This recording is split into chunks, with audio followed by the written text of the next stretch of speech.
Bonjour à tous, bienvenue pour ce cours Windows. On se retrouve dans cette 29e vidéo pour parler de l'observateur d'événements. S'il y a bien un outil qui aura son utilité un jour ou l'autre, quel que soit l'utilisateur que vous êtes, que vous soyez un simple utilisateur de votre système, un administrateur ou autre, c'est un outil qui va vraiment vous servir et qui est très souvent justement pour les simples utilisateurs méconnus. On ignore un petit peu qu'il existe ce genre d'outil sur le système et on ne s'en sert pas, alors qu'il peut apporter des informations précieuses par rapport au fonctionnement global du système. Sur votre système d'exploitation, vous avez donc bien évidemment tout le fonctionnement du système en lui-même, avec tous les traitements, les opérations qu'il peut faire, même en tâche de fond. Vous avez aussi ce qui vient s'ajouter, les applications qui viennent s'ajouter au système que vous installez. Donc toutes ces applications, pareil, ont un fonctionnement et donc tout un suivi au niveau du système. Et bien sûr, ce dernier communique avec votre matériel au travers des pilotes, etc. Que ce soit d'ailleurs vos composants, les composants de votre PC ou vos périphériques, imprimantes, peu importe. Voilà. Tous les périphériques, tout ce que vous pouvez brancher en fait sur votre ordinateur, tout ceci va pouvoir en fait déclencher des événements. Et ces événements vont être journalisés. Donc on parle de log, c'est le terme que vous avez peut-être déjà entendu, vous connaissez de toute façon peut-être même déjà si vous faites de la programmation, et qui permet de journaliser un petit peu tout ce qui se passe. L'observateur d'événements est tout simplement l'outil, donc c'est un outil d'abord graphique bien sûr, qui va permettre de centraliser l'ensemble des journaux d'événements, ou journaux de suivi, vous pouvez appeler ça comme vous voulez, qui sont en fait des événements qui se sont produits sur l'entièreté de votre système d'exploitation. Donc là où c'est intéressant, vous allez pouvoir vraiment retrouver, tracer un petit peu toute l'activité de votre système, que ce soit pour des simples informations, par exemple les mises à jour de votre système, mises à jour de pilote, quoi que ce soit, ou, et c'est là où c'est encore plus intéressant pour nous, bien tout ce qui est lié à des erreurs, des problèmes, des avertissements, même des erreurs critiques, par exemple des plantages de votre ordinateur. Vous avez même des écrans bleus, les fameux Blue Screen of the Death, BSOD. Et ces écrans-là, parfois vous avez des outils qui ne vous donnent pas forcément toutes les informations. Alors vous pourriez trouver peut-être l'origine du crash, l'origine du plantage finalement de votre système directement depuis l'observateur d'événements. On va avoir davantage finalement de possibilités avec l'outil graphique, parce qu'au niveau de PowerShell, donc au niveau des commandes qu'on verra, on n'en verra pas beaucoup. Il y a l'API qui s'est pas mal renouvelée, donc il y a des commandes qui étaient fonctionnelles à l'époque qui ne le sont plus vraiment sur les systèmes actuels. Mais je pense évidemment qu'à l'avenir, PowerShell va proposer de plus en plus à nouveau de commandes pour pouvoir gérer tout ce qui est événements sur notre système. Donc là, vous allez ici, vous pouvez taper directement l'observateur d'événements. Sinon, c'est Event Viewer. Donc normalement, on tape en français, mais le nom de l'application en elle-même, c'est Event VWR. Donc ça vous renvoie bien sûr directement sur ce dernier. Et là, en plus, comme je suis sur le système virtualisé, ça va prendre un petit peu de temps à charger, forcément. On n'est pas sur le système hôte, donc notamment tout ce qui est cette partie-là. Donc on va laisser charger tranquillement, mais en tout cas, vous voyez un petit peu, je peux au moins vous présenter rapidement l'interface graphique que vous avez ici. Les différents journaux, vont être catégorisés dans différentes sections que vous allez pouvoir retrouver ici. Bien évidemment, quand on parle de journaliser tous les événements, ça peut être aussi bien ce qui se passe sur votre ordinateur ici en local, donc moi c'est le cas bien sûr, mais si vous avez toute une configuration, un parc en réseau, eh bien vous aurez également éventuellement les événements pour les PC qui sont en réseau. Donc vous aurez comme ça les différents serveurs et vous pourrez retrouver en fait la journalisation des différents événements pour toutes les machines, que ce soit machine locale, machine distante. Donc on en reparlera de toute façon un petit peu quand on sera sur la ligne de commande. Donc là on retrouve les différents outils. On a bien sûr toute la partie ici globale, mais nous ce qui va nous intéresser finalement ce sont les différents journaux. Alors, je vois que ça n'a pas fini de charger encore. Voilà, c'est bon, ça a terminé. Donc on a un résumé des événements. Donc là vous voyez, en gros, si on regarde un petit peu les différentes catégories rapidement, on a des événements dits de succès, c'est-à-dire une opération s'est passée comme cela devait se passer.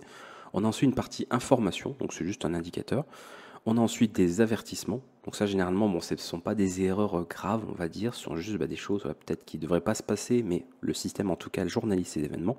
Et ensuite, on a des erreurs, et notamment des erreurs critiques. Donc les erreurs critiques, généralement, c'est des plantages. Alors là, sur système virtualisé, il n'y a jamais eu de souci, donc il n'y a visiblement pas d'erreurs critiques. Par contre, on voit quand même qu'il y a quelques erreurs. Alors, il ne tourne pas souvent à ce système, mais malgré tout, on peut voir qu'il y a quelques erreurs. Alors encore une fois, ça peut rassembler plein de choses, des erreurs système, des erreurs liées à vos applications, des erreurs liées à la sécurité, des erreurs liées au terminal, liées à un navigateur web, liées à vos périphériques, mais justement, vous avez toutes les infos. Donc nous, ce qui nous intéressait principalement, on pourrait directement cliquer ici, mais on va surtout aller ici, sur résumé du journal. Vous voyez qu'on va retrouver, alors je vais enlever cette partie, parce que ça, à la rigueur, on peut l'enlever. Voilà, juste résumé du journal, vous avez l'ensemble des journaux de votre système. Alors bien sûr, vous en aurez plus ou moins. Il peut y avoir des applications que vous avez installées qui possèdent finalement leur propre journal d'événements. Donc ça, c'est possible que vous voyez des noms d'applications que vous avez installées ici. Donc ça dépendra. Bon là, moi sur le système virtualisé, comme j'ai quasiment rien, a priori j'ai que les journaux qu'on a nativement sur Windows. Je ne pense pas avoir quelque chose en supplément, parce que avant j'avais rien installé de particulier. Donc on retrouvera un petit peu tout ça. Donc les catégories qui vont revenir le plus souvent, c'est les catégories sécurité système, bien évidemment, PowerShell. Bon, ça on s'en fiche un petit peu. Et la catégorie application aussi. Installation aussi qui peut être intéressant, on peut retrouver pas mal d'informations. Donc là par exemple, si je vais sur système, parce que c'est quand même bon, la partie qui peut éventuellement causer des erreurs critiques, on va retrouver l'ensemble des journaux. Voilà. Donc ça occupe quelques mégaoctets, ça peut occuper jusqu'à 20 mégaoctets, certains fichiers de log, notamment pour le système. Donc bon, vous n'allez pas avoir des gigas et des gigas de données. Par contre, il y a pas mal d'enregistrements quand même qui vont être conservés avec, comme vous voyez, tout un tas d'informations. Vous avez encore une fois le niveau finalement d'événement qui a été déclenché. La date et l'heure, ça c'est super important. Si un jour vous avez un plantage de PC, vous aurez une erreur critique et vous pourrez vérifier comme ça par rapport à la date et l'heure, parce que vous saurez quand est-ce que ça a planté. Et bien retrouver l'événement en question et vous pourrez identifier en fait le problème à sa source.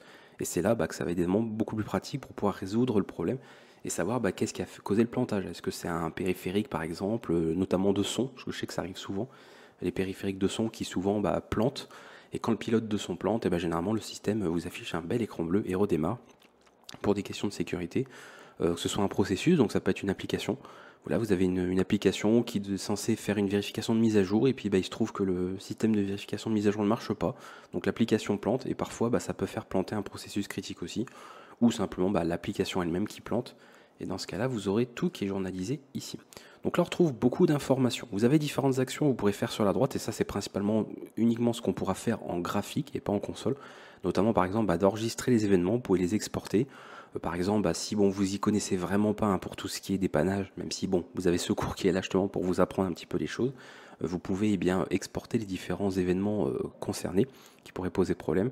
Et après, vous pouvez communiquer ça à Microsoft ou communiquer ça sur des forums de discussion avec des gens qui eux connaissent et qui pourront donc vous aider puisqu'ils auront toutes les informations liées aux événements qui sont déclenchés, notamment aux erreurs, et pourront donc vous dépanner par rapport à ça. Sinon, nous avons toute la partie ici. Donc quand on prend un événement, on va en prendre un, on va essayer d'en chercher un par exemple critique. Si on a un ici, enfin erreur, parce que critique il n'y en aura pas, mais je ne sais pas s'il y a eu une erreur système. Ah, il y a eu quelques erreurs quand même si. Alors ça date un petit peu, 30 janvier 2023, on va regarder à 18h17. Donc vous voyez en plus je sais pas d'où ça vient. Et on va aller ici, on va aller dans détail.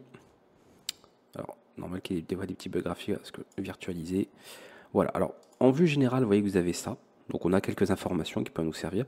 Donc là, c'est visiblement un service. Voilà. Le service NetProf M s'est arrêté avec l'erreur. Bon, on n'a pas l'erreur en question, mais en tout cas, vous voyez, on sait ce qui a posé problème. C'est ce service-là qui a coupé. Donc ça n'a pas fait planter le système. Juste, voilà, il y a eu une erreur, parce que normalement, ce service n'aurait pas dû s'arrêter avec une erreur. Donc là, il y a eu un problème par rapport à ce service-là en particulier. Donc vous avez différentes informations, vous pouvez avoir des identifiants, vous pouvez avoir la source, ça c'est utile. On sait que visiblement c'est le gestionnaire de contrôle de service qui est donc en cause par rapport à ça. Et vous avez comme ça différentes informations. Dans la partie détail, on peut des fois retrouver d'autres informations supplémentaires. Bon là, pour être honnête, ça ne va pas rien nous importer. Mais parfois vous pourriez avoir aussi d'autres informations qui peuvent être utiles pour en fait vous indiquer voilà, qu'est-ce qui est en cause, qu'est-ce qui a posé problème. Donc ça peut être pas mal. On va regarder du côté des applications. On va aller du côté applications.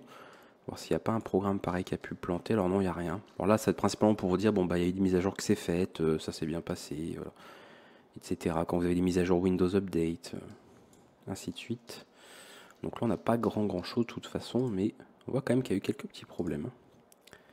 Parfois. Donc rien de critique. Voilà, l'optimisateur stockage n'a pas pu terminer l'optimisation. Ah oui, bon, ça c'est normal. Ça c'est, vous voyez, le système, si vous voulez, qui optimise les SSD, donc les disques flash. Et qu'évidemment là, visiblement a essayé de se lancer, n'a pas pu.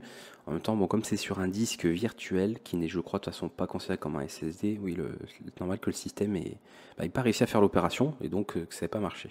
Donc vous voyez, c'est quand même important. Bon là, moi je suis un système virtualisé, donc ça n'a pas trop d'importance, mais imaginez sur votre vrai système, vous pouvez avoir énormément d'indicateurs très importants. Si vous avez des plantages réguliers de votre PC ou des plantages aléatoires, vous avez des problèmes avec certaines applications, utilisez vraiment, parce que je vous dis, c'est tellement peu de gens s'en servent, parmi en tout cas les simples utilisateurs, alors que ça les concerne quand même en premier, utilisez l'observateur d'événements. Vous avez absolument tout. Dès qu'il se passe quelque chose sur votre système, un événement, il est journalisé. Vous avez la date et l'heure, donc on ne peut pas être plus précis. Donc, si vous avez un plantage, vous notez la date et vous notez l'heure à laquelle c'est arrivé.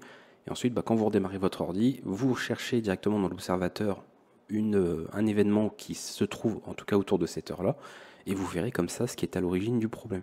Et ça peut vous éviter de chercher un petit peu à l'aveuglette qu'est-ce qui ne va pas. Parce que souvent quand on a un plantage de système, on teste la RAM, on teste les écrans, on teste évidemment certains périphériques, on regarde si le PC est suffisamment alimenté au niveau du bloc d'alimentation, on regarde au niveau du système, on regarde si on n'a pas de virus. Et vous allez passer en fait à faire tout un tas d'analyses, alors que vous pourriez déjà réduire énormément de possibilités en allant simplement dans l'observateur d'événements. Voilà, c'est pour ça que je voulais insister là-dessus, parce que ça, principalement, tout ce que vous allez faire se fera en mode graphique, et vous avez tout ce qu'il vous faut. Vous avez vraiment toutes ces informations-là. Pareil, c'est pas forcément utile, mais si à tout moment vous voulez effacer un journal parce que vous voulez faire un peu de place, même si ça prend pas énormément de place dans tous les cas, mais vous voulez en gros faire du nettoyage parce qu'il n'y avait rien d'important à conserver. Par exemple, vous êtes sur une section, vous voyez que là, au niveau des applications, il n'y a rien d'important que vous voulez garder, vous pouvez faire un nettoyage, vous supprimez le journal, et ça libérera comme ça un petit peu d'espace ici. Sinon, encore une fois, vous pouvez l'exporter pour pouvoir éventuellement le transmettre à quelqu'un qui peut vous aider, ou simplement vous avoir une trace écrite au niveau des événements et pouvoir un petit peu corriger tout ça. Donc on retrouve comme ça beaucoup d'informations.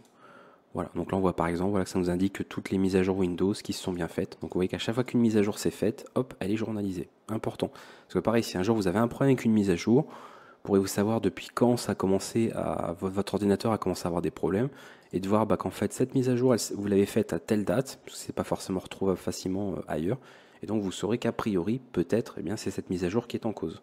Donc vous avez vraiment tous les indicateurs ici sur cet observateur d'événements. Ça c'est sur la partie graphique, mais finalement c'était le plus important, c'était le plus gros par rapport à tout ce qu'il y a. Comme je vous dis, vous allez principalement utiliser ça, et au niveau de la ligne de commande, il faudra peut-être attendre que ça évolue, que l'API évolue un petit peu dans ce sens, pour apporter de nouvelles fonctionnalités au niveau de PowerShell. Mais on va quand même regarder un petit peu ce qui est disponible. Déjà, vous allez pouvoir récupérer finalement les événements qu'on a au niveau du terminal, puisqu'on va retrouver comme ça quelques commandes. Donc on va en voir deux, une principalement pour récupérer les événements, et une si on veut créer un nouvel événement. Après, la deuxième commande, je vous la donne à titre indicatif, mais elle vous servira surtout plus tard si vous créez un programme, un script, ou voire que vous faites une application et que vous voulez que votre application puisse écrire de nouveaux événements. C'est ce que je vous ai dit. Vous allez peut-être installer des applications sur votre système et qui vont en fait posséder leur propre journal. Et vous pourrez faire ça si vous êtes développeur, ou si vous simplement vous voulez enregistrer des événements liés à une application tierce. Vous pourrez bien sûr faire ça sur votre système. Ok, alors maintenant qu'on a vu un petit peu l'outil graphique, on va regarder un petit peu comment que ça se passe au niveau console. On a pour cela la commande win, donc get wind event. Voilà. Avant on avait des commandes get log event, donc ce sont des commandes qui sont obsolètes aujourd'hui, donc il ne faut pas les utiliser. C'est pour ça on avait des commandes supplémentaires à l'époque sur des, on va dire, journaux classiques, mais comme l'API au niveau de PowerShell a évolué, certaines commandes sont devenues obsolètes.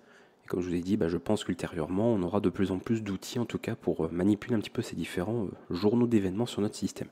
Donc bien sûr, pareil, je fais une petite parenthèse, que comme vous le savez, depuis récemment, PowerShell est disponible sur d'autres systèmes d'exploitation, c'est multiplateforme. Mais bien sûr, quand je vous présente, ça me semble évident, mais je préfère quand même le dire, pour que les gens se mélangent pas les pinceaux. Bien évidemment, quand j'aborde avec vous des commandes qui concernent des fonctionnalités de Windows, il va de soi que si vous les utilisez sur le GNU Linux ou macOS, il y a des chances que ça ne marche pas. Ces commandes ne seront pas disponibles. Un petit peu logique. L'observateur d'événements, c'est lié à Windows. Vous n'avez pas ce même observateur d'événements sur GNU Linux. GNU Linux utilise des journaux aussi, des logs, mais il a son propre système pour faire ça. Et macOS, pareil. Donc autant il y a des commandes qui vont être bien évidemment multiplateformes, elles vont être les mêmes d'un système à l'autre. Par contre, quand on est sur des fonctionnalités bien spécifiques au système Windows, ici en l'occurrence, ça va de soi que ce ne sera pas compatible sur d'autres systèmes. Donc à vous de voir si vous faites, vous suivez ce cours PowerShell, mettons sur un autre système que Windows, soyez un petit peu attentif à ce niveau-là. Alors, on a cette partie-là. Bon, on va pas l'utiliser tout seul parce qu'on va manquer quelques informations. On va utiliser l'argument logname, donc c'est le nom en fait du journal tout simplement.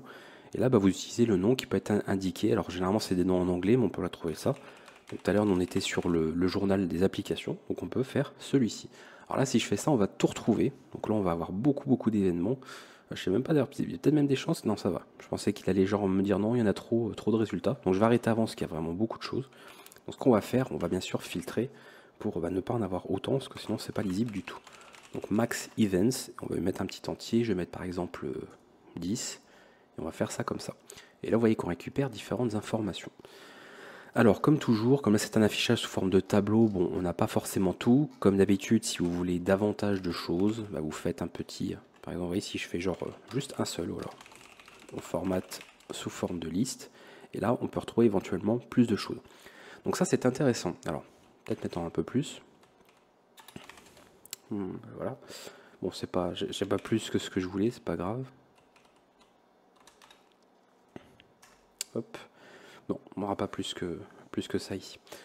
Donc ce qu'il nous faut, ce qui va être intéressant, bah, comme vous voyez, c'est qu'on retrouve différentes informations. Donc toujours, bon ça, la date évidemment, l'heure c'est important hein, quand on veut identifier un événement que c'est produit. Ce qui peut servir, alors ça c'est plus pour les informations qui peuvent servir aussi bien pour vous, et surtout, par exemple, si vous voulez communiquer des informations à Microsoft pour un plantage en particulier, la plupart du temps, ce qu'ils vont vous demander, c'est l'identifiant, évidemment.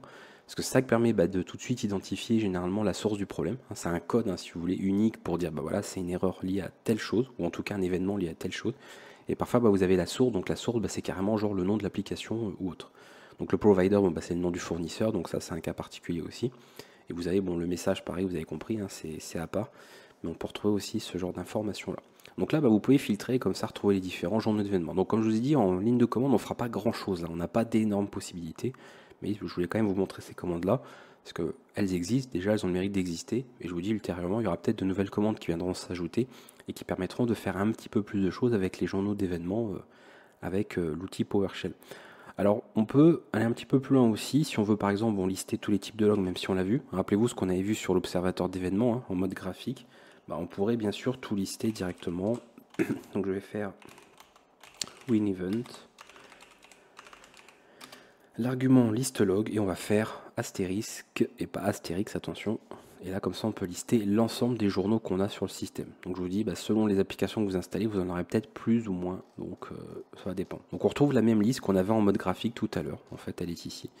Vous avez comme ça toute la liste, la taille que ça occupe ensuite en octets au maximum. Voilà. Et vous avez comme ça le nombre d'enregistrements qu'il y a. Donc par rapport à la taille qu'il y a. Et vous avez le logname. Donc ça peut être utile si vous voulez comme ça récupérer une info en particulier. Vous cherchez ou vous référez au logname ici. Comme vous voyez, on avait sur l'application graphique, comme c'est localisé, on avait le terme installation. Et ici, vous voyez que ce sont des termes anglais qui sont marqués en ligne de commande. Donc c'est setup. Et pareil, ce n'est pas système en français, mais system en anglais qui est ici. Donc pour ça que je voulais vous montrer ça, parce que vous n'aurez pas forcément les mêmes noms selon comment vous faites la recherche. Donc là, si on veut tout ce qui est lié à l'installation, évidemment, je ne dois pas marquer système en français. Il faut que je marque système en anglais. Voilà, et comme ça on renvoie directement à ces événements-là. Donc on a différentes informations qui sont disponibles ici. La deuxième commande, même si j'aurais pas grand chose à vous montrer, mais c'est encore une fois plus pour les développeurs qui voudraient générer en fait leur propre journal d'événements liés à une application, vous pourriez, voilà, en utilisant du PowerShell, faire ce genre de commande, puisque vous avez la commande WinEvent. Et à partir de là, on peut en fait générer un petit peu tout ce que l'on veut. Alors on peut se créer un nom de journal, évidemment. Donc ça, par exemple, je sais pas, moi je peux mettre, je sais pas, par exemple, vous avez fait une superbe application, donc ma superbe app, voilà. Donc ça, ce serait le nom de votre journal, super. Ensuite, vous avez éventuellement la source. Donc la source, ce serait carrément le nom de votre application. Donc ça, c'est le nom du journal, ok. Et ensuite, ça, vous aurez le nom de votre application. Mettons, voilà, en anglais comme ça. Vous pouvez éventuellement lier ça à un identifiant. Donc ça, il faudrait trouver un identifiant qui soit unique, bien sûr. Donc ça, c'est à voir. Et après, bien évidemment, si vous avez un fournisseur en particulier, un nom de fournisseur à indiquer, donc à faire ici. On l'avait vu tout à l'heure, si vous vous souvenez, les provider name. Donc si vous avez un nom ici à enregistrer en particulier, vous pourrez le faire aussi. Et comme ça, vous enregistrez en fait le journal. Mais ça, c'est vraiment un cas particulier. Je vous le montre vraiment pareil parce que cette commande existe et au moins on pourra dire qu'on a vu. Mais c'est sûr que vous n'en aurez pas beaucoup l'usage pour être honnête. C'est quand même un cas très spécifique. Mais comme on est sur un cours qui cible finalement différents types d'utilisateurs, pas que des simples utilisateurs sur on va dire des notions, on va dire standards d'usage sur leur système, je voulais quand même aborder ça aussi, que vous sachiez que ça existe. Même si, encore une fois, vous ferez principalement les différentes tâches via l'outil graphique. Mais on est aussi sur un cours où on aborde PowerShell. Donc il fallait bien que je vous montre un petit peu tout ça en ligne de commande. Et voilà, on a fait le tour un petit peu ici au niveau de la console. Donc c'est vrai qu'avant on avait beaucoup de commandes avec Event Log. On avait de quoi effacer certains journaux, on avait de quoi même sauvegarder, enfin exporter certains journaux en CSV. Après, bon, vous verrez que comme PowerShell est un langage de programmation, bien évidemment, et on l'a vu aussi de toute façon, hein, à tout moment, si je veux faire ceci,